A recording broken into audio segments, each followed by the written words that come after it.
தொலைக்காட்சி இவர்களுடன் இணைந்து செயல்படுகின்ற கன்னியக்கா பரமேஸ்வரி கல்லூரி சார்ந்த அனைத்து நிர்வாகிகளுக்கும் மனமார்ந்த வணக்கத்தையும் நன்றியையும் தெரிவித்துக் கொள்கிறோம். இந்த நிகழ்வினை ஏற்பாடு செய்து தொடர்ந்து நடத்தி வருகின்ற நம்முடைய தமிழ்நாடு தமிழ்ச்சங்கத்தின் தலைவர் முனைவர் ரா ஹேமலத் அவர்களையும், நமக்கு நாள்தோறும் பல்வேறு தகவல்களை கொடுத்து வருகின்ற மதிப்பிற்குரிய தமிழ்ச்செம்மல் தொடக்க உரை ஆற்றுகின்ற ஐயா கவிதை கணேசன் அவர்களுக்கும், நம்முடைய பொதுச் செயலாளர் மதிப்புறு முனைவர் பொன் ஆர்வன் ஐயா அவர்களுக்கும், மற்றும் கௌரவ ஆலோசகராக வழிநடத்துகின்ற முனைவர் நீலகண்ட பிள்ளை ஐயா அவர்களுக்கும், நம்முடைய நிர்வாக செயலாளராக பணியாற்றுகின்ற கவிஞர் கார்த்திக் திலகன் ஐயா அவர்களுக்கும், மற்றும் பொருளாளர் கவிஞர் பிரகாஷ் அவர்களுக்கும், கருத்தரங்க நெறியாளர் முனைவர் சாந்தகுமாரி அம்மா அவர்களுக்கும் மனமார்ந்த அவர்கள் சார்பில் அனைவரையும் வாழ்த்தி வரவேற்கிறோம். அதே போன்று நம்முடன் இணைந்து இந்த நிகழ்ச்சியை சிறப்பாக செய்து வருகின்ற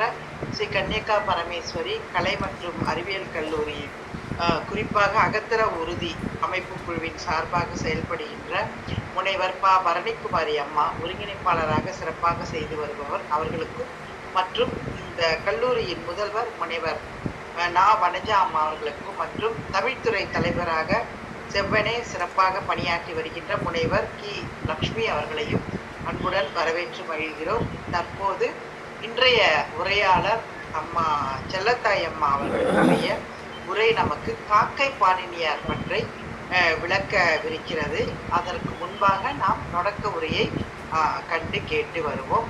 தற்போது தொடக்க உரையாற்ற நம்முடைய ஐயா கவிதை கணேசன் அவர்களை அன்புடன் அழைக்கிறோம்.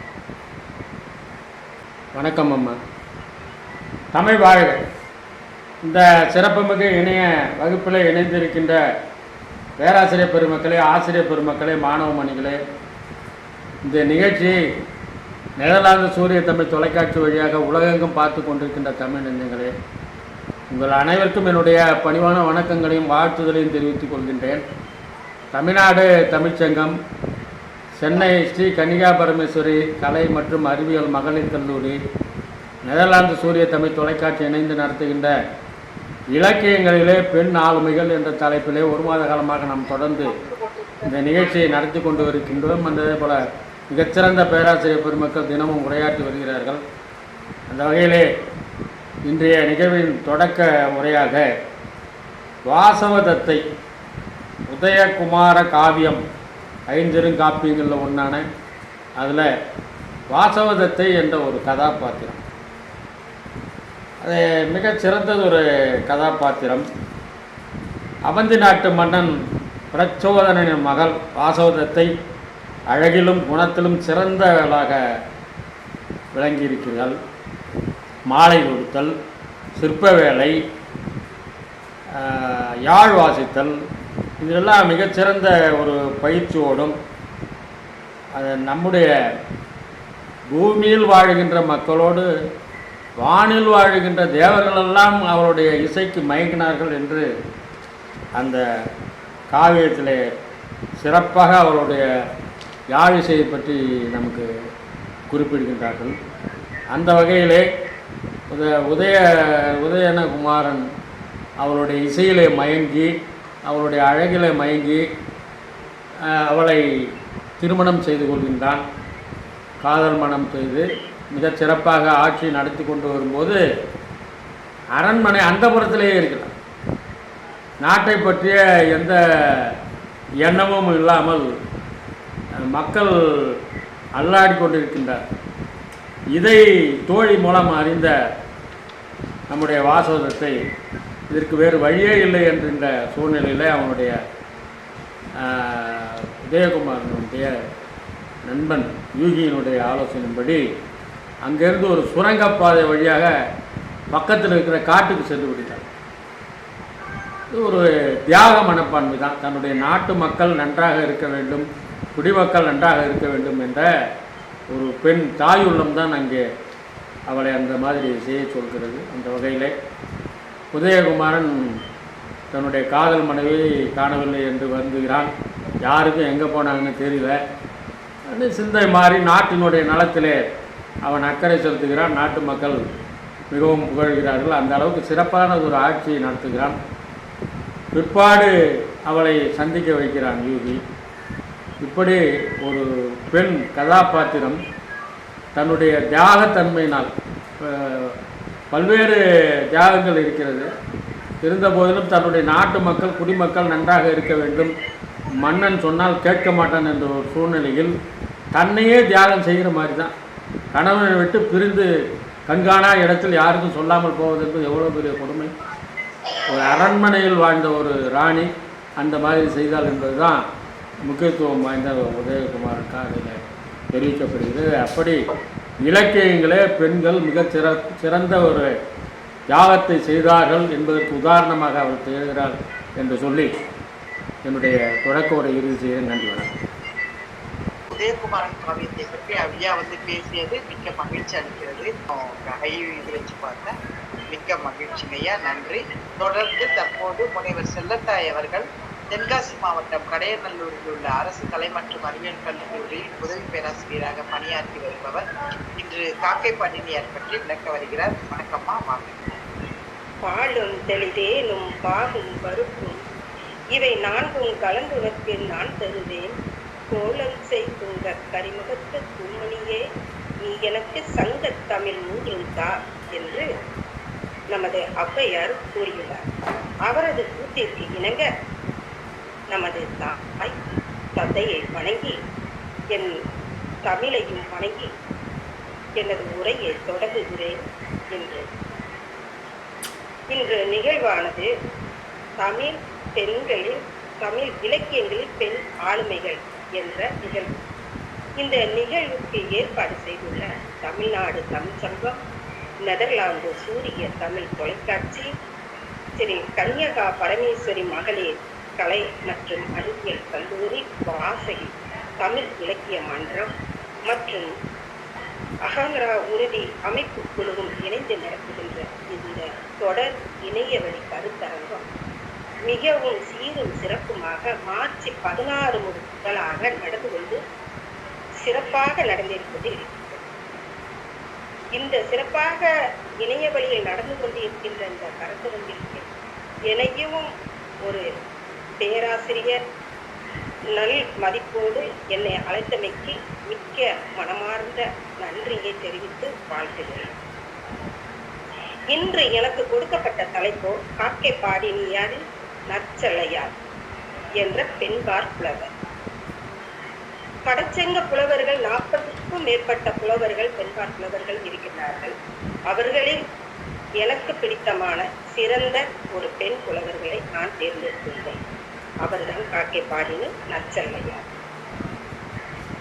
இப்போ ஆளுமை, பெண் ஆளுமை என்று எடுத்துக்கொண்டோமானால் ஆளுமைகள், பெண் ஆளுமைகள் நிறைவே இருந்தாலும் அவர்களை வெளிக்கொண்டு வந்து இவ்வளவு உலகிற்கே பறைசாற்றி கொண்டு அவர்களை திறம்பட யார் யார் திறம்பட இருக்கிறார்கள் என்று விழிச்சுக்கு காட்டிக் கொண்டிருக்கின்ற இந்த இணைய வழியிலான இந்த கருத்தரங்கம் ஏற்பாடு செய்துள்ள அத்தனை நல்லுள்ள பேராசிரியர், சான்றோர் பேராசிரியர்களுக்கு அடுத்தது ஒரு வணக்கத்தை தெரிவித்துக் கொண்டு, ஆளுமை அப்படின்னா என்ன அப்படின்னா ஒருவருடைய ஆளுமையை வெளிப்படுத்துவது என்பது மிகவும் சாதாரண விஷயம் அல்ல.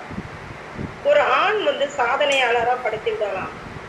அவன் ஆவதற்கு எளிதாக அவன் சாதனையை படைத்து எளிதாக அவன் ஆளுமையை வெளிக்காட்டுகிறான். ஆனால் பெண்கள் அவர்களுடைய ஆளுமையை காட்ட வேண்டும் என்றால் முதலாவது அதற்கு கல்வி பெறுவதற்கு பெரும் தடையை தாண்டி வர வேண்டும். அடுத்து வெளி உலகை காணுவதற்கு, வெளி உலகத்திற்கே அவள் பெண் என்று தடம் பதிப்பதற்கு அதற்கு பெரிய ஆளுமையை அவள் காட்ட வேண்டும். அடுத்து ஆய்வுகள் மேற்கொள்ள, அரசியலில் தடம் பதிக்க, இலக்கியத்தில் முத்திரை பதிக்க, பொருளாதாரத்தில் சுயமாக காலுங்க என ஒவ்வொன்றிலும் அவள் ஏராளமான தடைகளை தாண்டி வந்தான். அவளுடைய சவால்களை நாம் சந்தித்து எதற்கும் அஞ்சாமல் போராடி வெற்றி கொண்டு அவளுடைய ஆளுமையை நிலைநிறுத்தி வருகிறார். அப்படிப்பட்ட பெண் ஆளுமையில் ஒருவர் தான் நமது காக்கை பாடினி நற்செல்லையார். அவர்களை பற்றி நாம் இப்போது பார்ப்போம். இந்த ஆளுமையை அறிவியல் ரீதியாக ஒரு 6 வகையாக பிரிக்கப்படுகிறது. ஒன்று alpha, theta, gamma, delta, sigma, omega என்று 6 வகையாக பிரிக்கிறார். ஒவ்வொருவரிடம் ஒவ்வொரு ஆளுமை இருக்கிறது. ஆனால் நாம் அந்த ஆளுமையை வெளிக்காட்டுவதில்லை. எனக்கு எதுவுமே தெரியாது, எதுவும் வராது அப்படி என்று இன்று வரை ஒவ்வொரு பெண்களும் கூறுகிறார். அப்படி அல்ல, ஒவ்வொருடமும் இந்த 6 வகையான ஒரு வகையான ஆளுமைகள் காணப்படுகிறது. அப்படிப்பட்ட ஆளுமையில் ஒன்றுதான் நமது காக்கைப்பாடினி நற்செல்லையாருடைய ஆளுமையில் ஒன்று அடங்கியுள்ளது. சரி, இவர் யார் என்று நாம் பார்த்தோம். கடச்செங்க புலவர், பெண்பார் புலவர்கள் 40க்கும் மேற்பட்ட புலவர்கள் இருக்கிறார்கள். அவர்களில் பெண்பார் புலவர் இந்த காக்கைப்பாடினி நற்செல்லையார். இவரது இயற்பெயர் என்று பார்க்கும்போது செல்லையார், நற்செல்லையார் என்றுதான் வழங்கி வந்தது. நாளடைவில் தான் அவருடைய புலமையின் காரணமாக நல் என்ற அடைமொழியும் சேர்த்து கொண்டு நற்செல்லையார் என்று வழங்கப்பட்டது. அவ்வாறு நற்செல்லையார் வழங்கப்பட்ட போது எவ்வாறு காக்கைப்பாடினியார் என்ற பெயர் வந்தது என்று கேட்கும்போது அதற்கு ஒரு காரணம். இவர் மொத்தம் 12 பாடல்கள் பாடியுள்ளார். அது 8 தொகை நூல்களில் அகத்தை பற்றி, குறுந்தொகை, புறநானூறு, புறத்தை பற்றி, அடுத்ததாக பதிற்று பற்றி ஆகிய 3 நூல்களில் இவர் பாடியுள்ளார். குறுந்தொகையில் ஒரு பாடலும், புறநானூரில் ஒரு பாடலும், பதிற்று பத்தில் முதல் 10ம் கடைசி 10ம் கிடைக்கப்பெறவில்லை. 6ஆம் பத்து அதில் உள்ள 10 பாடல்களை இவர் பாடியுள்ளார். ஆக மொத்தம் 12 பாடல்கள் இந்த காக்கைப்பாடினியார் பாடினார். அப்போ காக்கைப்பாடினி யார் அப்படின்னு பாட்டு எந்த இதுல அவர் பாடியது காரணமாக வந்தது என்றால் குறுந்தொகை. அகத்தை பற்றி பாடிய குறுந்தொகை என்ற நூலின் மூலமாக அந்த நூலில் பாடியிருப்பார். காக்கைப்பாடினியார் அந்த 210வது பாடல், குறுந்தொகை பாடல்ல 210வது பாடல்ல விருந்து வர கரைந்த காக்கையது களியே, விருந்து வர காக்கையது கரைந்து காக்கையது களியே என்று குறிப்பிட்டுள்ளார். அந்த பாடல் வரியை வைத்துதான் காக்கையை பற்றி பாடியதன் காரணமாக காக்கைப்பாடினியார் என்று பெயர் வந்தது. அவருக்கு அதன் பிறகு அவர் நற்செல்லையார் என்ற பெயரோடு இணைத்து அடைமொழியோடு காக்கைப்பாடினியார் நற்செல்லையார் என்ற பெயரும் இணைத்துக் கொண்டார். இவ்வாறுதான் அவருடைய பெயர் வழக்கலாயிற்று. சரி, இவரது பிறப்பு என்று பார்க்கும்போது இவர் தொண்டி நாட்டை பற்றி இவருடைய இலக்கியங்கள் பாடல்கள் பாடியிருப்பார். தொண்டி என்ற ஊரை பற்றி பாடியதால் அது பாண்டிய நாட்டை சேர்ந்ததாக. அப்ப இவர் பாண்டிய நாட்டை சார்ந்தவராக இருக்கலாமோ என்று ஒரு சாரர் கருதுகிறார். பதிற்று பத்தில் சேர மன்னனை பற்றி பாடியிருப்பார். அப்ப இவர் சேர நாட்டை சேர்ந்தவராக இருக்குமோ என்று ஒரு சாரார் கருதுகிறார். இப்படியாக ஒவ்வொருவரும் ஒவ்வொரு ரீதியாக கூறுகின்றார்கள்.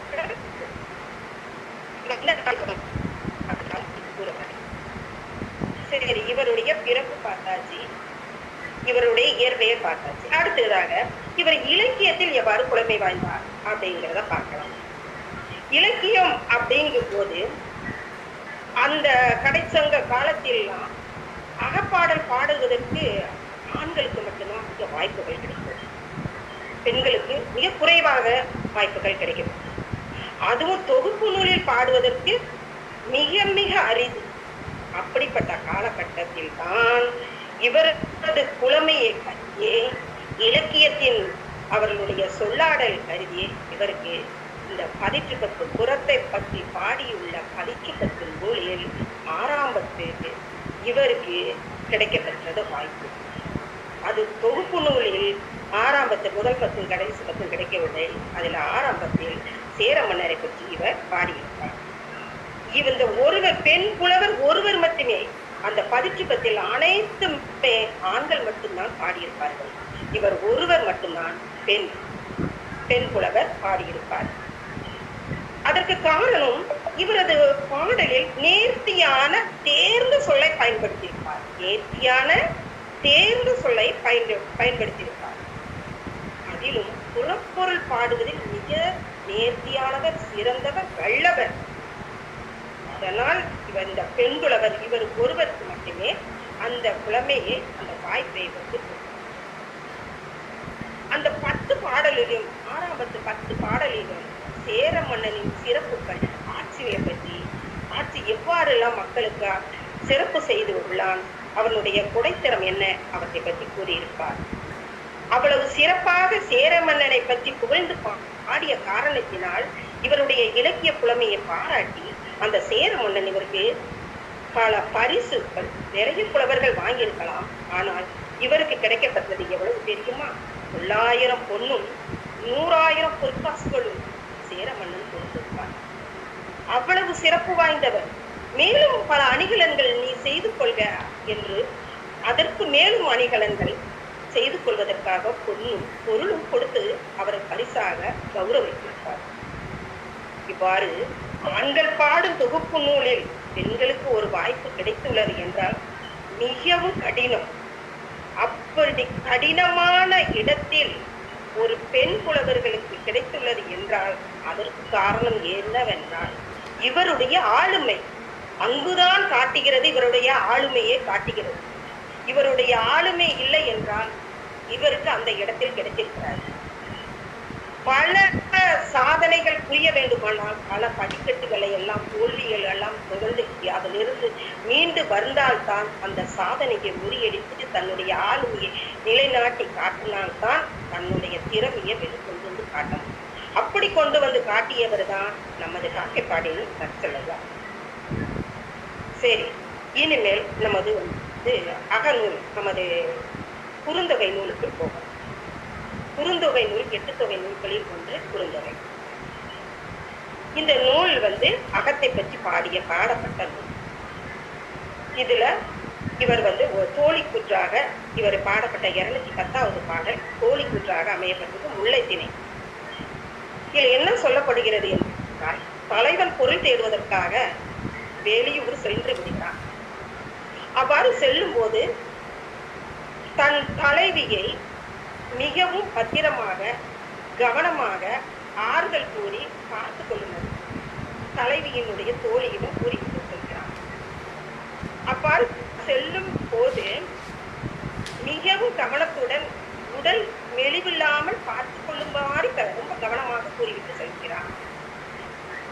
சென்று விட்டு வருகிறான். பொருள் தேடி முடித்து விட்டு வருகிறான். அவ்வாறு வரும்போது வந்தவுடன் அவ தோழியை பார்த்து அவ தலைவியை பார்க்கிறான். மிக அவன் நினைத்த மாதிரி இல்லை. அதான் சொல்றான், யான் பிரிந்த காலத்தில் தலைவி மிகுந்த துன்பமுற்று வாடி மெலிந்து இருப்பாள் என்று நான் நினைத்து கொண்டு வந்தேன். யான் பிரிந்த காலத்தில் தலைவி மிகுந்த துன்பமுற்று வாடி மெலிந்து இருப்பாள் என்று நினைத்தேன். ஆனால் அவள் அவ்வாறு இல்லை.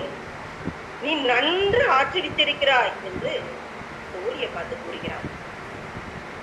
அதுக்கு நான் உனக்கு என்ன கைமாறு செய்ய போகிறேன்னா, என்னுடைய தலைவியை நான் நினைச்சது போல இல்லை, மிகவும் நன்றாக ஆச்சரித்திருக்கிறாய் என்று கூறுகிறார்.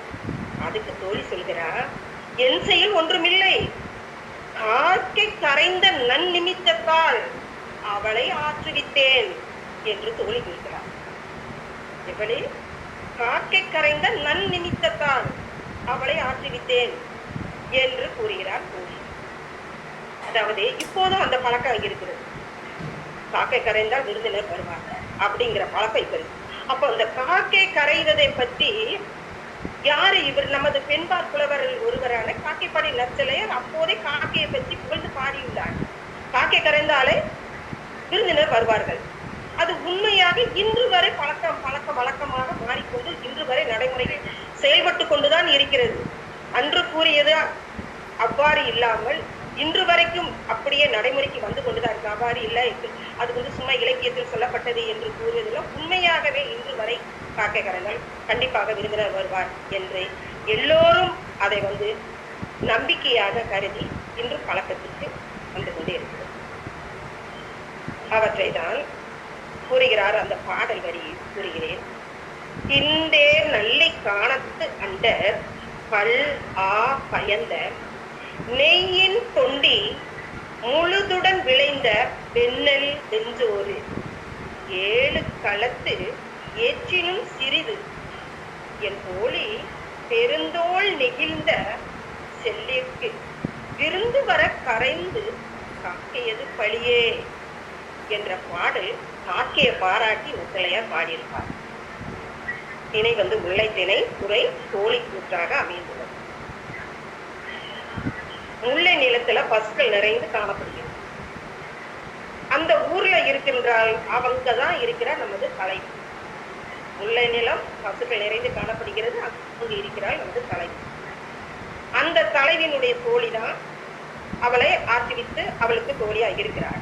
அவ்வாறு இருக்கும் போதே தினமும் அவள் தன் தலைவன் எப்போது வருவார் என்று தன்னுடைய தோழியிடம் நச்சரித்துக் கொண்டே இருக்கிறார். இவளும் தினமும் வருவார் என்று கூறிக்கொண்டே இருக்கிறார். ஒரு நாள் மிகுந்து காக்கை அங்கேயும் ஓடியாடி கரைந்து கொண்டு இருந்தால் விருந்தினர் வரமாட்டார். நின்ற இடத்தில இருந்து கொண்டே காக்கை கரைய வேண்டும். அதே போல் அன்று ஒரு நாள் நின்ற இடத்திலிருந்து காக்கை கரைந்து கொண்டிருக்கிறது. உடனே தோழி கூறுகிறாள் தலைவியை நோக்கி, இன்று கண்டிப்பாக விருந்தினர் நமது வீட்டிற்கு வருவார். காக்கை நின்ற இடத்தில் இருந்தே கரைந்து கொண்டு இருக்கிறது, ஆகையால் கண்டிப்பாக இன்று வருவார் அப்படின்னு தோழி தலைவியிடம் கூறுகிறார். உடனே தலைவி கூறுகிறார், எம் தலைவர் தான் வருவார் விருந்தினராக என்று நினைத்து அவள் மிகுந்த சந்தோஷத்தில் ஆர்ப்பரித்து இருக்கிறார். அவள் காக்கை கரைந்தது என்று வருவார் என்று தலைவி சொன்னது போலவே அன்று தலைவர் வந்துவிட்டார். அந்த காக்கைக்கு நாம் என்ன கைமாற்றம் செய்ய போகிறோமோ என்று நினைத்து அவள் அவ்வளவு ஆரப்பாரத்தோடு தன் தோழியை கட்டி பிடித்து வாரித்து ஆர்ப்பரித்து அவள் சந்தோஷத்தில் பூரித்து கூறுகிறார், உனக்கு நான் என்ன கைமாறு செய்ய போறேன்னு நீ சொன்னது போலவே வந்துட்டாரு நம் தலைவர், என்னுடைய கணவர் வந்துவிட்டார் என்று ஆர்ப்பரித்து அவ்வளவு சந்தோஷத்தில் மகிழ்ச்சியில் சொல்லுகிறார். அப்போதுதான் அவன் சொல்கிறாள், தோழி சொல்கிறாள், இது எனக்கு நீ கைமாறு செய்ய வேண்டாம், அந்த காக்கைக்குத்தான் நம் கைமாறு செய்ய வேண்டும் என்று அவள் தேற்றுகிறாள் அவளுக்கு. அப்போது இதை நினைத்துதான் நமது பெண் புலவரான நம் காக்கை பாடின நற்சலையார் காக்கையை பாராட்டி இந்த பாடலில் கூறுகிறார். அதுதான் இது திண்டே நள்ளிக்கான கடையேழு வள்ளல்களில் ஒருவர் நள்ளி. இவர் அந்த காடுகள்ல நிறைய முல்லைத்திணை, அங்க காடுகள்ல நிறைய பசுக்கள் வளருது. எல்லா வீட்டுக்கு வீடு பசுக்கள். அந்த பசுக்கள் இருந்து கிடைக்கப்பட்ட நெய் அடுத்து தொண்டி நாட்டுல நெல் நல்ல நிறைய வகையான நெற்கள் விளையும்.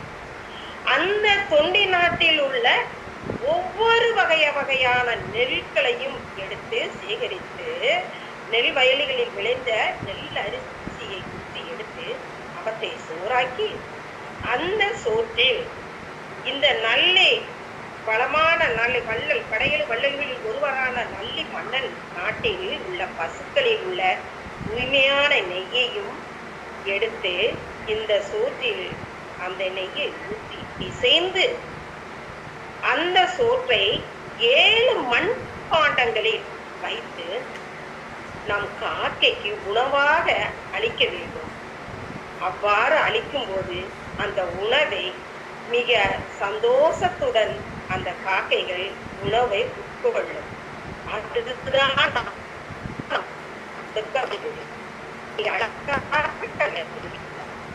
எவ்வளவு அற்புதமாக அது எத்தனை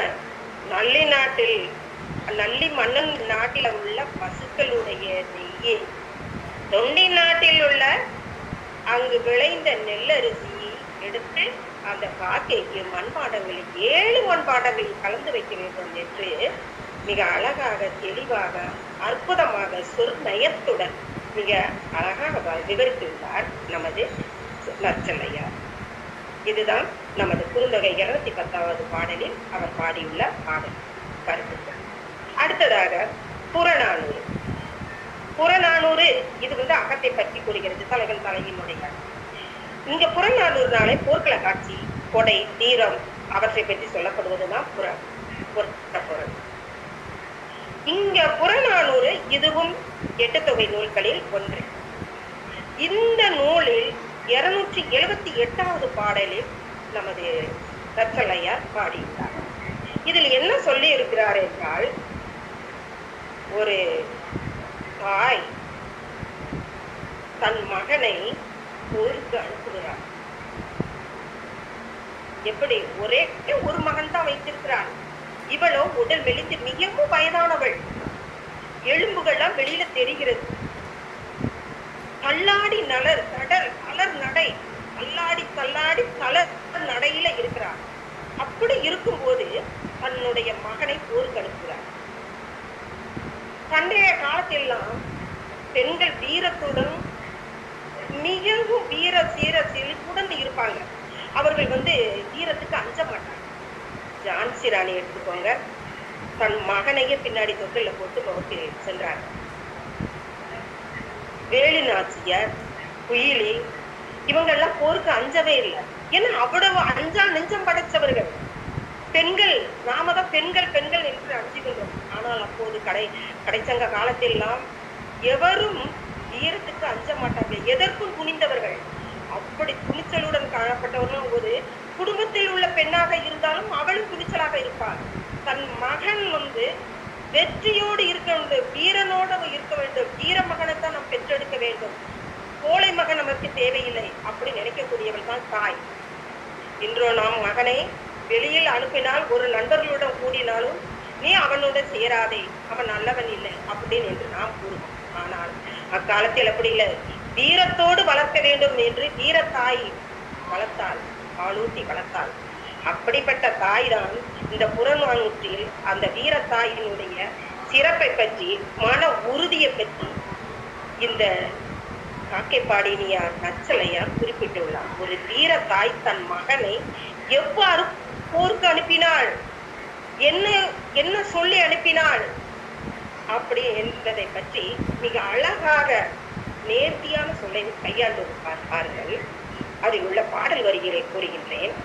நரம்பு எழுந்து உளறிய திறம்பட மெந்தோள், உளறி மருங்கின் முதியோர் சிறுவன் பணம் அளித்து மாறினான் என்று பல கூற, மண்டமர்க்கு உடைந்தனன் ஆகின் உண்ட முளை அறுத்திட யான் என சினைகி கொண்ட பாலோடு படுப்பிய பெயர செங்கலம் துளவு போல் சிதைத்து வேறாகிய படுமகன் கிடக்கை காணும் ஈன்ற யானினும் பெரிது வந்தேனே என்று பாடியுள்ளார். எவ்வளவு அருமையாக கூறியுள்ளார் பார்த்தீங்களா?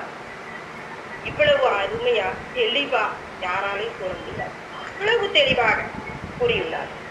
இதுல திணை, இந்த பாடலில் கூறப்பட்டுள்ள திணை தும்பை திணை. துறை உவகை சுழற்சி. உவகை சுழற்சி, உவகைன்னா மகிழ்ச்சி, சுழற்சின்னா கண்ணீர், அதாவது ஆனந்த கண்ணீர் விடுகிறாளாம். தும்பை திணைனா போருக்கு செல்லும் போதே வேற்று அரசர்கள் அவங்க நாட்டினுடைய சின்னமாக தும்பை பூவை அணிந்து கொண்டு செல்வதுதான் தும்பை அடையாள பூவாக தும்பை பூவை அணிந்து கொண்டு செல்வது. இந்த வீரத்தாய் மகிழ்ச்சியாக கண்ணீர் விடுவதை தான் இந்த பாடல் தெரிவிக்கிறது. வீரத்தாய் மகிழ்ச்சியாக தன் மகனை, துக்கம் ஒரு பக்கம் இருந்தாலும் அவன் வீரமில்லாம இறந்து விட்டான் என்ற துக்க செய்தி கேட்கக்கூடாது. அவன் வீர மரணம் அடைந்தான் என்ற செய்திதான் தன் காதில் விழ வேண்டும் என்று நினைத்தால் அந்த தாயோ எப்படி இருக்கிறானாம்? நரம்பு எழுந்து உளறிய திறம்பட மெந்தோ, உளறி மருங்கி முதியோ சிறுவன். அவன் முதியவளாயிட்டா, வயசாயிட்டா. நமக்கு பிறகு நம்மளை பார்த்துக்கல, நமக்கு பையன் வேணுமே அப்படின்னு நாம இப்ப நினைக்குவோம். ஆனா அவ அப்படி நினைக்கல. எப்படி இருக்கா? அவளுடைய உடலோ மெலிந்து நரம்புகள் வெளியே தெரிகிறது. பார்த்தாலே அவ உடம்புல தோலும் நரம்பும் அப்படி எலும்பும் தோலுமாக காணப்படுகிறார். இழைத்து இருக்கிறார் ஒல்லியாக. அது எப்படி இருக்குதான்? இடுப்புலாம் விறகு ஒரு கம்பு எப்படி இருக்கும் அது போல அந்த நரம்பு வெளியில புடைச்சுக்கிட்டு தெளிவாக தெரியுது. அப்படி இருந்துகிட்டு வெளியில உட்கார்ந்து இருக்கிறா. அவளது வீட்டு பிள்ளைகள் உட்கார்ந்து கொண்டு இருக்கும்போது வரும்போரும் போவோரும் கூறுகிறார்கள், உன் மகன் நீ போருக்கு அனுப்பிவிட்டாய். உன் மகன் போரில் உள்ள வீரர்களை கண்டு புறமுதுகிட்டு ஓடிவிட்டான், இறந்து விட்டான், மாண்டு விட்டான் என்று ஒவ்வொருத்தரும் ஒவ்வொரு விதமாக கூறுகிறார்கள். சிலர் கூறுகிறார்கள் அவர் வீர மரணம் அடைந்து விட்டான் என்று சிலர் கூறுகிறார்கள். என்று பல விதமாக கூறினாலும் இவள் என்ன கூறினாள் தெரியுமா?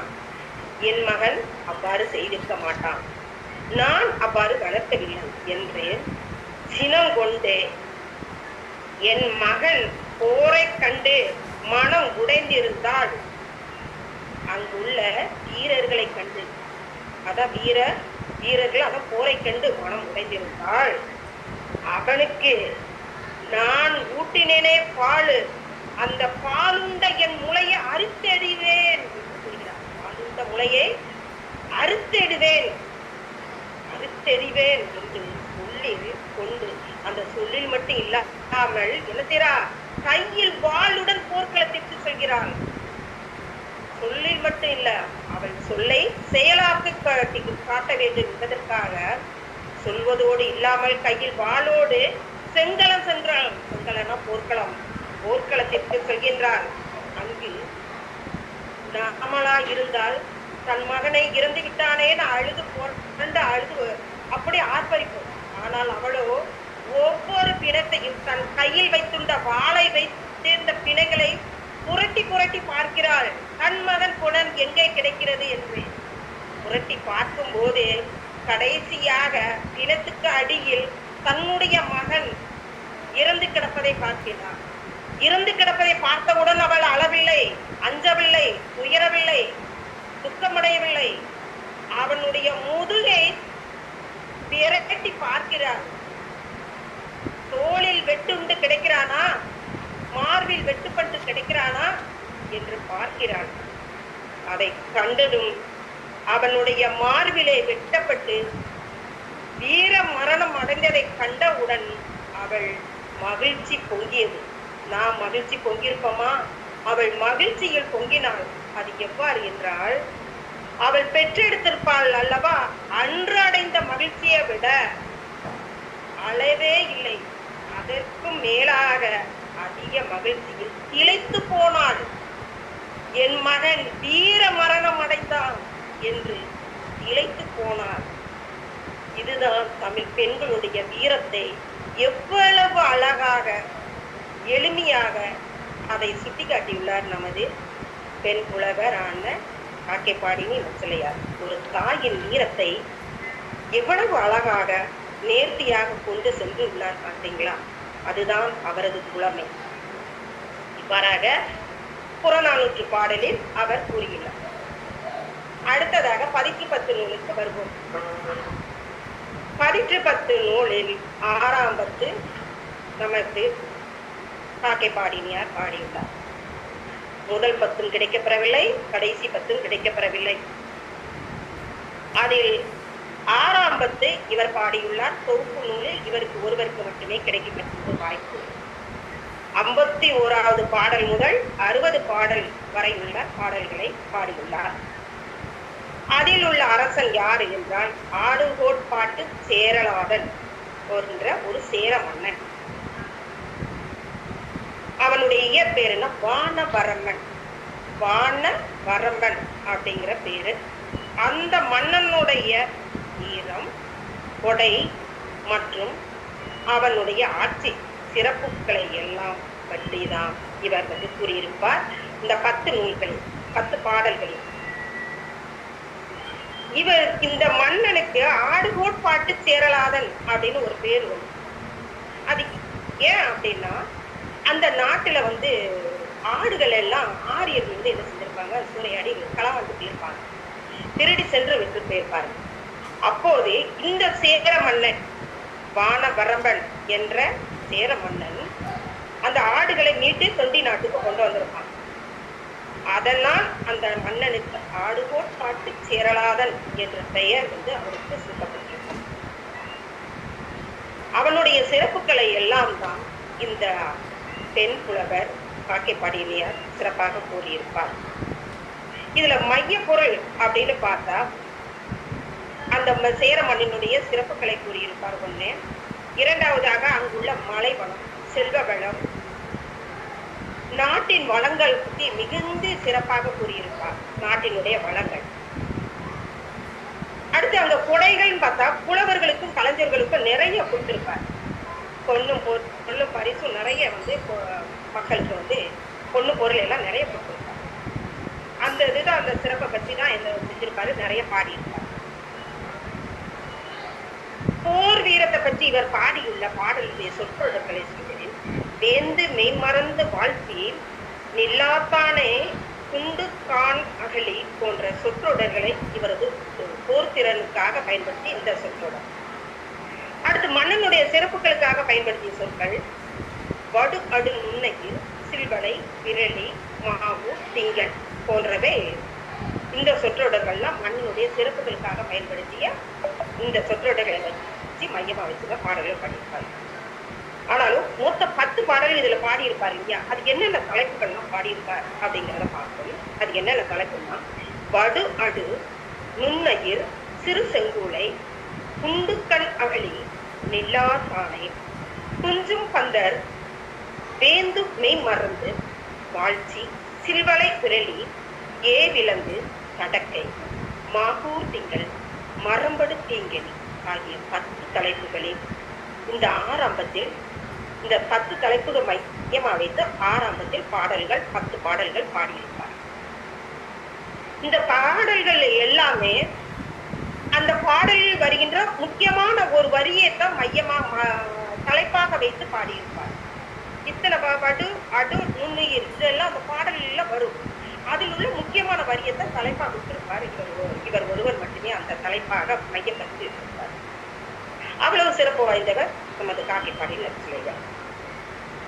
அதியமானுக்கு அரசவை புலவராக ஔவையார் இருந்ததை போல இந்த ஆடுகோட்பாட்டு சேரலாதனுக்கு அந்த அவை புலவராக நமது நச்சிலையார் அணி செய்துள்ளார். அவ்வளவு சிறப்பு வாய்ந்தவராக அந்த சேர மன்னன் நமது காக்கைப்பாடியின் நச்சிலையாரை அழகுபடுத்தி அவையில் அலங்கரித்து வைத்துள்ளார். சரி, இங்கு ஒரு நேரத்தை கருதி ஒரு 3 பாடலாவது இதுல என்ன சொல்லப்பட்டிருக்கு அப்படிங்கிறத பத்தி பார்ப்போம். நிறைய சொல்ல முடிகிற வரைக்கும் சொல்றேன். ஒரு 3 பாடல்களை சொல்லுவேன். 10 உள்ள 3 பாடல்கள். முதலாவதாக உள்ளது வடு அடு நுண். வடு அடு நுண் அயிர். வடு அடு நுண் அயிர் என்ற பாடலோட சொற்றொடர்களில் தலைப்பை மையமாக வைத்துள்ளார். இதில் கூறப்பட்ட கருத்துக்கள் என்ன என்பதை நாம் இதுல பார்ப்போம். இந்த வடு அடு அப்படிங்கிறது என்ன அப்படின்னா, நுண் அயிர் வண்டுகள் நடந்து சென்ற பாதை, நுண் அயிர் உண்மையான உயிர்கள், அது காற்றோரமா நடந்து போகுதான் கடற்கரையில. அப்படி கடற்கரையில நடந்து போகும்போது அந்த நண்டு நடந்து போகும்போது அந்த மணல்ல பாதைகள் விடும். பாதைகள்னா தடம்பதி. அந்த காற்று குளிர்ந்த காற்று அப்போது அடிக்கும். அப்படி அடிக்கும் போது அந்த தடத்தை அந்த காற்று என்ன செஞ்சதுதான் அழித்து விடுகிறார்.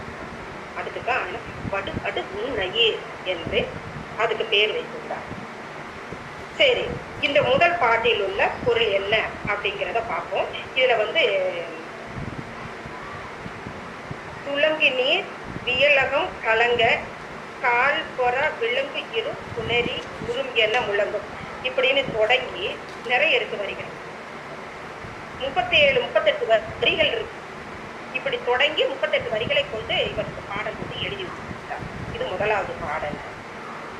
இந்த அவ்வளவு பாடல்களையும் வரிகளையும் வாசித்தால் அதிக நேரம் பிடிக்கும் என்ற காரணத்தினால் 2 வரிகள் சொல்லிவிட்டு கூறுகின்றேன். இந்த மாதிரி தொடங்குகின்ற இந்த பாடல் வரிகள் என்ன கூறியுள்ளார்னா, இந்த 10 பாடல்ல ஒவ்வொரு 10 அரசர்களை பற்றி ஒவ்வொரு புலவர்களும் பாடியிருப்பார்கள். அப்படி இவர் சேர மன்னனை பாட்டு சேரலாத மன்னனை பற்றி இவர் பாடியிருக்கிறார். அந்த சேர மன்னனுடைய போர் திறமையை பற்றி இவர் கூறியிருக்கிறார். மாண்புடைய வேந்தனே, மிகவும் சிறப்புடைய வேந்த நாட்டில் அங்குள்ள கடற்பரப்பில் எவ்வளவு செழிப்பா இருக்கும் அப்படிங்கிறத சொல்கிறாரு. இந்த வேந்தனுடைய வன்மையும் சொல்கிறாரு, மென்மையும் சொல்கிறார். யாரு? நமது காக்கை பாடியிருந்தார். எந்த வேந்தன்? ஆடு கோட்பாட்டு சேரலாத வேந்தனுடைய அரசனுடைய அவனுடைய மென்மைத்தன்மையும் கூறுகிறார். அவருடைய கடுமையாக எப்படி இருப்பார், வன்மையையும் கூறுகின்றார், எடுத்து கூறுகின்றார். வன்மைத்தன்மை என்ன, மென்மைத்தன்மை என்ன அப்படின்னு பார்ப்போம். முதலாவதாக மென்மை. மென்மை என்ன அப்படின்னு சொன்னா, மாண்புடைய வேந்தனே, சிறப்புடைய வேந்தனே, உனது நாட்டில் என்ன இருக்கு? புன்னை மரங்கள் புதுச்சோலையாக பூத்து குலுங்குகிறது. அங்கங்க என்ன மரம் இருக்கு? புன்னை மரங்கள் இருக்கிறது, பூத்து குலுங்குகின்றது. அப்படி பூத்து குலுங்குகின்ற இடத்தில் அந்த புன்னை மரத்தினுடைய பூவினை வண்டுகள் வந்து தேன் உரிந்த மொய்க்கிறது. அதுல எல்லா குரங்குகளும் ஓடி ஆடி தாவி மகிழ்கின்றது, வண்டுகளும் ஓடி ஆடி மகிழ்கின்றது. அப்படி மாடி ஓடி மகிழும் போது, அவற்றை ஒப்பனை செய்யும் போது, அவற்றை பார்ப்பதற்கு ஒரு இளம்பெண் அந்த மரத்தினிடையே அசைந்து ஆடுவது, ஒரு இளம்பெண் அங்கு இங்கேயும் அசைந்தாடுவது போன்று காணப்படுகிறதாம். ஏன்னா அதுல வந்து பூ இலைகள், பூக்கள், காய் கனிகள் எல்லாம் இருப்பதில் அது பார்ப்பதற்கு கண் போன்றும் பூ இலைகள் போன்றும் ஒவ்வொன்றும் ஒவ்வொரு விதமான உருவத்தை கொடுக்கிறது. அவ்வளவு செழிப்புடன் காணப்படுகிறது. புன்னை மரங்கள் செழிப்பாக வளர்ந்து இருக்கிறது. இளம் பெண்கள் இருப்பதை போன்றும், அதுல வந்து ஆடுவது போன்றும், ஒரு தெய்வம் நின்று ஆடுவதை போன்றும் காணப்படுகிறது. அங்கு வந்து பாம்புகள் வந்து என்ன செய்த, அது பாட்டுக்கு இஷ்டத்துக்கு அங்கங்க ஓடுது, யாருக்கும் அஞ்சாமல் இருக்கிறது. ஏன்னா அந்த வேந்த நாட்டுல வண்டுகளுக்கு ஃப்ரீ. எப்படின்னா என்ன, அதுகளுக்கு சுதந்திரம். ஃப்ரீன்னு சொல்லக்கூடாது, சுதந்திரமாக இருக்கிறது. வண்டுகள் எங்கும் சுதந்திரமா போகலாம், பாம்புகள் எங்கும் சுதந்திரமா இல்லை, யாரும் துன்புறுத்த மாட்டாங்க. அப்படி பாம்புகள் எல்லாம் என்ன செய்தாமா, அந்த மலை அடிவாரத்தில் கடற்கரை ஓரத்தில் அந்த மரங்கள், புன்னை மரங்கள் கடியில ஓடி நெளிந்து ஓடி விளையாடுகின்றது. அப்படிப்பட்ட இடத்தை கொண்டு உள்ளவன் அந்த மன்னன். அங்கு விரலியர் ஆடி பாடி மகிழ்கிறார். விரலியர் ஆடி பாடி மகிழ்கிறார். இது வந்து அவருடைய பெண்ணையை காட்டுகிறார். அந்த விரலியர் ஆடுவதை இவன் வந்து யாரு, மன்னன், சேர மன்னன் அந்த விரலியர் ஆடுவதை மிகவும் ரசித்து அவற்றை மகிழ்ச்சியுடன் பார்த்து கொண்டு இருக்கின்றார். விரலியர் ஆடுவதை கண்களில் வைத்தவன் வைத்தது போல அந்த விரலியர் ஆடுவதை பார்க்கின்றார். அவர்களுடைய கண்கள் அழகு, பற்கள் எந்த மாதிரி இருக்கிறது, அமுதத்தை போன்று பொதிந்த சிப்பாய். அவளது நடை எவ்வளவு ஒரு மரக்கிளையை போன்று என்னதா இருக்கிறதா, அவளுடைய இடை, பற்கள் அமுதம் பொதித்த செவ்வாய், அசையும் நடை காணப்படுகிறது. விரலியருடைய பாடல்கள் மிகுந்த மனதை கொள்ளை கொள்ளுற அளவுக்கு அவர்களுடைய பாடல்கள் இருக்கிறது. அவ்வளவு இயல்பினை உடைய அந்த விரலியருடைய பாடல்களை கண்டு மயங்குற்று இருக்கின்றான் வேந்தன். ஒரு வேந்தன் ஒரு பெண் மகளிர் ஆடுவதை இப்படி மயக்கமுற்று இருந்தால் இவன் எவ்வாறு போர்க்களத்திற்கு சென்று வெல்லுவான் என்றுதானே நாம் நினைப்போம். ஆனால் இப்படி நாட்டு உடையவன் எவ்வாறு போர்க்களம் சென்று படை வீரர்களை வீழ்த்தி வருவான் என்று அஞ்சின்றனர் மற்ற மக்கள்.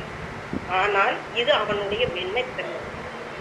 ஆனால் இவன் போருக்கு என்று சென்று விட்டால் அவனுடைய அந்த போர்க்கள காட்சிப்பது வந்து கடினத்தன்மை. இது மென்மையாக அதை கண்டு ரசிக்கிறான். அந்த பாம்பு விளையாடுவதே, அந்த புன்னை மரத்தில் அந்த பூக்கள் கொஞ்சுவதையும், பெண்கள் ஆடுவதையும், இதையெல்லாம் மென்மையை காட்டிவிட்டு, நமது புலவர் காட்டிவிட்டு அவருடைய கடினத்தன்மையை காட்டுகின்றார். பகைவர்கள் தன் நாட்டிற்கு வந்து பகைவர்களோடு போரிட்டால் எப்படி இருப்பார் என்றால், பகைவர்களுடைய யானைகளின் கொம்பு வெட்டு வீழ்த்தக்கூடிய வாளினை கொன்று வெற்றி மிக்க வீரர்களை இவனிடம் உண்டு. எப்படி என்றால், உன் பகைவர்களை இறைந்து அழிக்க வேண்டிய நிலையில் பாம்பினை தாக்கும் வலிமை பொருந்திய இடியை ஒத்து உள்ளது. இவனுடைய வீரர் படை எப்படி இருக்குமா, பாம்பு இடிய கண்டா ரொம்ப பயந்து பொந்துக்குள்ள போய் ஒளியும். ஆனா அந்த மாதிரி இடிக்குமா இவனுடைய படை வீரர்களுடைய யானைப்படை. அவ்வளவு இடிச்சத்தத்தை கொண்டு ஒளித்து மிளிரக்கூடியது ஒளிரக்கூடியது இவனுடைய படை வீரர்கள் யானைப்படை. அவர்கள் போருக்கு சென்றால் அனைத்து படை வீரர்களையும் வெட்டி வீழ்த்தி விட்டுதான் வருவார்கள். அப்படிப்பட்ட வீரம் வெற்றி மிக்க வீரரை உடையவன் நமது சேர மன்னன். நீ பகைவரை போரிட்டு அழிக்கும் போது என்ன அணிந்து விட்டு போவார்களாம்? பணம். சேர மன்னர்களுடைய அடையாளம் பணம்பூ. பணம்பூவை தலையில் அணிந்து கொண்டு செல்கிறார்கள். அப்படி அணிந்து கொண்டு செல்லும் போது அந்த பணம்பூவில் சிறிது ரத்தப்பட்டமையால் அந்த பணம்பூவுல என்ன செஞ்சிருக்கு, சிறிது இரத்தக்கரை மாதிரி சிவப்பு நிறத்தில் காணப்படுகிறது. அந்த இரத்தக்கரை பட்டது மருந்துக்கு தெரியுதா, என்னன்னு தெரியுதா தெரியுமா? அது ஒரு இறைச்சி துண்டு தான் அந்த தலையில இருக்கு போல, நாம அதை தின்னு விடலாம் அப்படின்னு சொல்லிட்டு என்ன செய்தான், அந்த படை வீரர்களுக்கு மேல வானத்துக்கு மேல அந்த பருந்துகள்லாம் சுத்தி சுத்தி பறந்து போகுது, வட்டமிட்டுக்கிட்டு இருக்கு. நம்ம அந்த துண்டு இறைச்சி துண்டை போய் நம்ம எடுத்துக்கணும் அப்படின்னு சொல்லிட்டு அது எப்படி அழகா சொல்லியிருக்கிறாரு பாருங்களேன் நமது காக்கை பாடினியா. பணம்பூவு லேசா வாடி இருக்கு, அது கருஞ்சிவப்பா இருக்கு. அந்த கருஞ்சிவப்பு நிறத்தை பார்த்தவுடன் பருந்துகள் எல்லாம் ஒரு இறைச்சி துண்டுதான் அந்த பணம்பூவில் ஒட்டி கொண்டு இருக்கிறது என்று நினைத்து நாம் உண்பதற்கு சரியான ஒரு இறைச்சி கிடைத்து விட்டது என்று பட்டமிட்டுக் கொண்டு இருக்கிறது என்று எவ்வளவு தெளிவாக எவ்வளவு அழகாக கூறியுள்ளார் பாருங்களேன். அதனால் வட்டமிட்டுக் கொண்டிருக்கிறது என்று கூறியுள்ளார். இளைஞர்களால் அழிக்கப்பெற்றவன் எந்த ஒரு படை வீரர்களையும் இவனை எதிர்த்து நின்றால் யாரையும் என்ன செய்ய மாட்டான், தோல்வி என்று துவண்டு வந்ததே கிடையாது இந்த சேர மன்னன். அவ்வளவு எதிர்த்து அத்தனை படை வீரர்களையும் கொன்று வீழ்த்தக்கூடியவன். எவ்வளவு பேரு ஒரே நேரத்தில் எத்தனை படைகள் வந்தாலும் அத்தனை வீரர்களையும் அடைத்து அனைவர்களையும் வெற்றி வீழ்த்தி கொண்டு விளங்குகின்றவன், போர்க்களத்தில் சிறந்தவனாக காணப்படுகின்றவன் நமது சேர மன்னன் என்று இந்த 51வது பாடலில் குறிப்பிட்டுள்ளார். அடுத்ததாக சிறு செங்குவளை. சிறு செங்குவளை அப்படிங்கிற பாடலை கூறியிருப்பார். இதுல சிறு செங்குவளை அவன் காம இன்ப சிறப்பை, அதாவது ஒரு துணங்கை கூத்தாடும் ஒரு ஊடல். இதுல தன்னுடைய மனைவிக்கும் இவருக்கும் இது ரொம்ப எனக்கு இந்த பாட்டு ரொம்ப பிடித்த பாட்டு. ரொம்ப அழகா மென்மையா கூறியிருப்பார் நமது காக்கை பாடினார். சிறு செங்குவளை. இதுல கொடி நூங்கு நிலைய கொள்களிறு நினைத்து மடிமணி நெடுந்தேர் வேறு குளம் பரப்பி அப்படின்னு சொல்லி ஒரு 31 வரியில இருக்கு இந்த பாட்டு என்று ஆரம்பிச்சு 31 வரியில காணப்படுகிறது சிறு செங்குவளை அப்படிங்கிற ஒரு பாட்டு. சிறு செங்குவளைங்கிறது ஒரு பூ. இந்த பூவை மையமா வச்சு இந்த பாடல் வரியில இதை எழுதியிருப்ப இந்த வரி இருக்கும். சிறு செங்குவளை அப்படிங்கிற ஒரு பாடல் வரி, இந்த பாடல் வரியில இந்த வரி இருக்கும். அதை மையமா வச்சுதான் இந்த பாட்டுக்கு தலைப்பா கொடுத்திருப்பாரு. இதுல என்ன அப்படின்னு சொன்னா, சிறு செங்குவளை அப்படின்னு இதுல என்ன சொல்லியிருக்கிறாரு அப்படின்னா, இவர் யார் யார் என்ன கேட்டாலும் இவர்கிட்ட உதவி, எனக்கு கஷ்டம், எனக்கு தேவை அப்படின்னு கேட்டாலும் உடனே வாரி வழங்கக்கூடியவர் இவர், அள்ளி கொடுக்கக்கூடியவர். அடுத்ததாக நாட்டுக்கு சிறப்பையே செய்யக்கூடியவர், அந்த நாடு செழிப்பாக இருக்கணும் அப்படின்னு சிறப்பையே சொல்லி கொடுக்கக்கூடியவர். அடுத்து இவருடைய போர்ல என்னென்ன படைகள்லாம் இருக்குன்னா, யானைப்படை, தேர்ப்படை, வேல்படை, காலால் படை, இத்தனை படைகளும் இவர்கிட்ட இருக்கு. போர்க்களத்தில் ஒருத்தன் வீர மரணம் அடைஞ்சிட்டான் அப்படின்னா அந்த போர் வீரனை சொர்க்கத்திற்கே அனுப்பக்கூடிய சக்தி வாய்ந்த மன்னனாக இருப்பான் அந்த சேரமன். வானுலகம் அடைவதற்கு தகுதி படைத்தவன் இவன். அது மட்டும் இல்ல, பகை மன்னர் பகை நாட்டை மீட்டு கொண்டு வந்துட்டான், பகை நாட்டிலே தங்குவான். அப்புறம் அந்த நாட்டுக்கு வந்து அந்த நாட்டு மன்னனுக்கு வந்து தன்னிட்ட வந்து சரணடைஞ்சிட்டான்னா அவன்கிட்ட வந்து என்ன செஞ்சிடும், அவனுக்கே மறுபடியும் திருப்பி கொடுத்துருவான். அவ்வளவு கொடை வள்ளல் கொண்ட மன்னன் தான் நம்ம சேர மன்னன். இப்படி இருக்கும்போது இன்னொரு வேற்று நாட்டன் அரசன் ஒரு ஒற்றரை அனுப்பி, இவன் வந்து பெண்கள் விஷயத்துல இப்படியாவது மயக்காதவன் இருக்க மாட்டான் அப்படின்னு சொல்லிட்டு ஒரு துணையை கொடுத்து ஆடத்து விட்டுருப்பான். அதை பத்தி தான் அந்த பாடல்ல வந்து துணையை கொடுத்து அடுத்து அந்த நாட்டுக்கு அவனுடைய போர்படை எப்படிலாம் இருந்தது அப்படிங்கிறத பத்தி பார்ப்போம். கடல் கடந்து நாடுகளிலிருந்து அரும்பொருட்களை கொணர்வதற்கு கடல் மேல் மிதந்து செல்லும் மரக்கலங்கள். இப்போ கடல் வழியாக நிறைய கப்பல்கள் போகுது.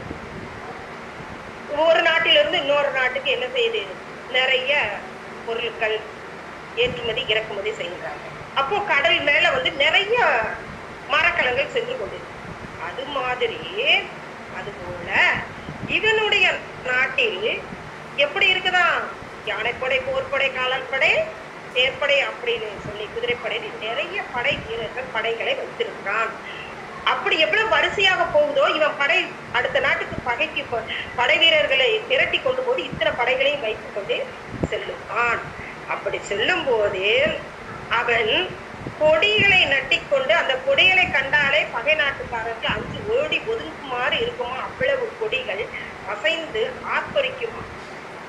அந்த தேர்ப்படைகளிலும் யானைப்படைகளிலும் ஒளிகள், மணி ஓசைகள் ஒலித்துக் கொண்டே செல்லுமா. இந்த ஒளியை கேட்டாலே சேர மன்னன் வருகிறான் என்று பயந்து ஓடி ஒளியும் அளவுக்கு அந்த அளவுக்கு ஓசைகள் ஆர்ப்பரித்து வரும் என்று சொல்றார்.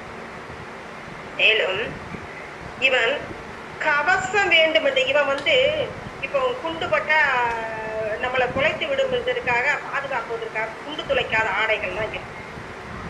அது மாதிரி இவன் போருக்கு சென்றால் குண்டு துளைக்க படை வீரர்களை நம்மளை தாக்காமல் இருக்கிறதுக்கு, நம்மளை பாதுகாத்துக் கொள்வதற்காக அந்த மாதிரி ஆடைகள்லாம் அணிய மாட்டான். அதுக்குத்தான் சொல்ல இருக்கிறாரு, கேடயங்கள், கரிய பெரிய கேடயங்கள், உடற்கவசங்களை கொண்டு தன்னை பாதுகாத்துக் கொள்வதற்காக அணியாமல் தன்னுடைய படைகளை மட்டுமே நம்பி அந்த போர்க்களத்திற்கு செல்வானாம். தன்னை பாதுகாத்துக் கொள்வதற்கு எந்த விதமான கவசங்களும் அணிந்து கொள்ளாமல் தன்னுடைய படைகளை மட்டுமே நம்பி செல்வான் என்று நமது புலவர் கூறியிருப்பார். இதுவரை எதற்கும் அஞ்ச மாட்டார், எந்த படைகளை கண்டும் அஞ்சுவது கிடையாது. அஞ்சாமல் மிக்க சிறந்த வீரர்களோடு செல்லுவார். எதிர்நாட்டுக்காரர்கள் வந்து தன்னிடம் வந்து போரிடும் போது அவர்கள் வானுலகத்துக்கே கேட்கும்படியாக தன்னுடைய படை கருவிகளுடைய ஒளிகள் ஆர்ப்பரித்ததை கண்டு அஞ்சி அரண்டி போடுவார்கள். வானுலகம் அடையும்படி அறநெறி நின்று எதிர்த்து போர் புரியும் அனுலகத்திலேயே உன்னுடைய வெற்றியை பற்றி தேவலோகத்தில கூட சொல்வார்கள், அந்த அளவுக்கு வீரம் படைத்தவன் என்று சொல்லியிருப்பார். இவ்வளவு வெற்றியை கொண்ட இடியை ஒத்த பெருமை கொண்டவன். இடி முழக்க எவ்வளவு சவுண்டா, எவ்வளவு சத்தம் வரும், அதை போன்று உன்னுடைய படை வீரம் ஒழுக்கம் இருக்கும் இடி ஓசையை போன்று காணப்படும் என்று கூறிட்டு இவர் வந்து என்ன செய்ய மாட்டான், யாருக்கிட்டையும் இறப்போருக்கு தா என்று கையேந்த மாட்டார், யாரிடமும் தா என்று கையேந்த மாட்டார். பிறரிடம் தனக்கு வேண்டும் என்று கேட்காமல் பிறருக்கு தான் இவர் கொடுப்பதாக இவர் கூறியுள்ளாரே தவிர தனக்கு வேண்டும் என்று இதுவரைக்கும் யாருக்கும் கூறுவதில்லை. அப்படி இருக்கும்போது அப்படிப்பட்ட வீரமிக்க உடையவன் நமது சேர மன்னன். அந்த நேரத்தில் தான் ஒருத்தர் முறை பகை நாட்டிலிருந்து ஒரு துணையை கூத்து ஆடுவதற்கு ஏற்பாடு செய்திருப்பார். அன்று இவரை வரவழைத்திருக்காங்க. அந்த சேர மன்னன் என்ன செய்யறான், அந்த ஆடும் துணங்கை கூத்து மகளிர் ஆடுகின்ற இடத்திற்கு செல்கின்றான், அந்த களத்திற்கு செல்கின்றான். அங்கு ஆடுகின்ற துணங்கை கூத்து இடத்திற்கு செல்லும் போதே இரு மகளிரை இரு கைகளை கோர்த்து கொண்டு ஆடுகின்றான் சேர மன்னன். அவ்வாறு ஆடும்போது அருகில் பக்கத்தில் தன்னுடைய மனைவி துணைவியார் அருகில் இருப்பார். உடனே துணைவியாருக்கு சிறிது ஊடல் வரும். எவ்வளவுதான் இருந்தாலும் தன் மன்னன் பிறர் ஒரு மங்கையுடன் கூட்டி சேர்த்து கொண்டு ஆடும்போது யாருக்கும் ஒரு அவர் கூடல் ஏற்படுவது நியாயம். அதுபோலதான் அந்த மங்கைக்கும் அவர் ராணியாருக்கும் வந்தது. உடனே இவர் அந்த மகளிரை இரு பக்கமும் இரு கரங்களையும் பிடித்து கொண்டு ஆடும்போது என்ன செய்கிறார்? இதெல்லாம் அதுதான் சிறு குவளை, ஒரு செங்குவளை மலரை கொண்டு வீசுகின்றார். பூமாலை செங்குவளை மலரை கொண்டு வீசுகின்றார். அவ்வாறு வீசும்போது அந்த பூமாலை எனக்கு கொடு அப்படின்னு சொல்லி கேட்கிறார். அவர் அந்த ஆடும்போது, அந்த துலங்கை கூத்து ஆடும்போது ஒவ்வொரு மகளிரும் காலில் ஓசை கிண்கிணின்னு ஆடும். அந்த மணி ஓசை ஆடும்போது இவருக்கு இன்னும் அதிகமான சந்தோஷம் ஆர்ப்பரிக்கிறது. அந்த சிவந்த குவளை மலரை கொண்டு இவளுக்கு தன்னுடைய துணைவியாருக்கு மிகுந்த வருத்தத்தை ஏற்படுத்துகிறது. இவர் சந்தோஷத்தில் ஆடுகின்றார் அந்த பிறர் மனைவியோடு. ஆனால் தன் துணைவியாரோ மிகுந்த கவலையுடன் காணப்படுகிறார். உடனே தன் கையை உயர்த்தி கொண்டு, யாரு? துணைவியார் தன் கையை உயர்த்தி கொண்டு அந்த சிறு செங்குவளை மலரை கொண்டு எரிகிறார். யார் மீது? தன் கனவின் மீது எரிகின்றார். ஏன்னா அடையாளமாக கூறுகின்றார். போது நிறுத்து அப்படின்னு கூறுவதற்கு அடையாளமாக அந்த சிறு செங்குவளை மலரை கொண்டு எரிகின்றார். அப்படி தூக்கி எரியும் போது அந்த குவளை மலரை எனக்கு தருவாயாக என்று கேட்கிறார். ஏன்னா இவர் யாரிடமும் தா என்று கேட்பதில்லை. இவர் தான் அடுத்தவருக்கு கொடுப்பார். ஆனால் அப்படி இருக்கும்போது தன் மனைவியிடம் கேட்கிறார். ஏன்னா அவள் ஊடலை தணிப்பதற்காக அவ்வளவு அழகாக நயமாக கூறியிருக்கிறார். ஊடலை தணிக்க வேண்டும் என்பதற்காக அந்த செங்குவளை மலரை எனக்கு தா என்று கேட்பதை போன்று இந்த பாடலில் கூறியிருப்பார். நேரம் கண்டிவிட்டு என்று நினைக்கிறேன். மிக்க நன்றி. இந்த ஒரு நல்லது ஒரு வாய்ப்பை எனக்கு நல்கிய இந்த சான்றோர் பெருமக்களுக்கும், இந்த நிகழ்ச்சி ஒருங்கிணைப்பாளர், தலைவர், பொருளாளர் அனைவருக்கும் எனது நன்றி கலந்த வணக்கத்தை கூறிக்கொண்டு விடைபெறுகிறேன். நன்றி, வணக்கம். மிகவும் சிறப்பான ஒரு உரைத்தோடி. ஒரு வகுப்பறையில் எப்படி நீங்க பாடம் நடத்துவீர்களோ அப்படியாக இந்த இணையத்தில் நீங்கள் உங்களுடைய உரையை வழங்கியிருக்கிறீர்கள். உண்மையிலே அதுதான் நமக்கு மனசுல பதியும்னு சொன்னா இப்படியான விஷயங்கள் தான் நமக்கு பதியும். அதை படித்து கொண்டு போனாலோ, அதை அதை சரியாக விவரிக்காமல் போனாலோ, அது எவ்வளவு சிறப்பான விடயமா இருந்தாலும் நம்ம மனதில் நிற்காது. உங்களுடைய உரை மனதில் நிற்கும் வகையில் வெகு அழகாக இயல்பாக வகுப்பறையில் எப்படி மாணவர்களை கேள்வி கேட்டு அதற்கு நீங்கள் பதிலளிப்பீர்களோ அப்படியாக சென்றது என்று சொல்லலாம். அதாவது அகப்பாடல்களை ஆண்கள் பாடும்போது அந்த இடத்தில் பாடியிருக்கின்ற நம்முடைய காக்கை பாடினியாருடைய அந்த சிறப்பையும் எடுத்து கூறி, அதே போன்று அனைவராலும் பேசப்படுகின்ற அந்த புறநானூற்று பாடலை வெகு அழகாக நச்சையால் அந்த நச்சல்லையார் எப்படி ஒரு வீரத்தாயை எடுத்துக்காட்டி அழகாக பேசி இருக்கிறார்களோ அதே போன்று நம்முடைய செல்லத்தாய் அவர்களும் அந்த வீரத்தாயை எடுத்துக்காட்டி மிகவும் சிறப்பாக பேசியிருக்கிறார்கள். வெகு அழகான ஒரு உரைத்தோழி. மிக்க மகிழ்ச்சி. தங்களுடைய உரை மூலமாக காக்கை பாடினியார் அவர்கள் அப்போ அந்த காலத்திலேயே அவங்க சேரநாடு, பாண்டிய நாடு எல்லாம் பாடியிருக்கிறாங்கன்னா அப்போ அதையெல்லாம் அவங்க சுற்றி பார்த்து அவங்க இயற்கையெல்லாம் கூட பாடியிருக்காங்க. அப்போ அதையெல்லாம் அவங்க போயிருக்காங்க. ஒரு தனி பெண்மணியாக நின்று விடாமல் அதையெல்லாம் போட்டு கண்டதால் தான் அவங்களால அதை சிறப்பாக வெளிப்படுத்த முடித்திருக்கிறது. அப்படியான ஒரு பெருமையான ஒரு பெண்மணியை இந்த அவைக்கு அறிமுகப்படுத்தியதற்கு மிக்க மகிழ்ச்சி தோழி. மிக்க நன்றி. இந்த நிகழ்ச்சிக்கு நமக்கு தொடக்க உரையாற்றிய நம்முடைய கவிதை கணேசன் ஐயா அவர்களுக்கும், நம்முடைய தமிழ்நாடு தமிழ் சங்கம், நெதர்லாந்து தமிழ் தொலைக்காட்சி மற்றும் ஸ்ரீ கன்னியக்கா பரமேஸ்வரி மகளிர் கலை மற்றும் அறிவியல் கல்லூரியின் சார்பாக மனமார்ந்த நன்றியை தெரிவித்துக் கொள்கிறோம். அனைவருக்கும்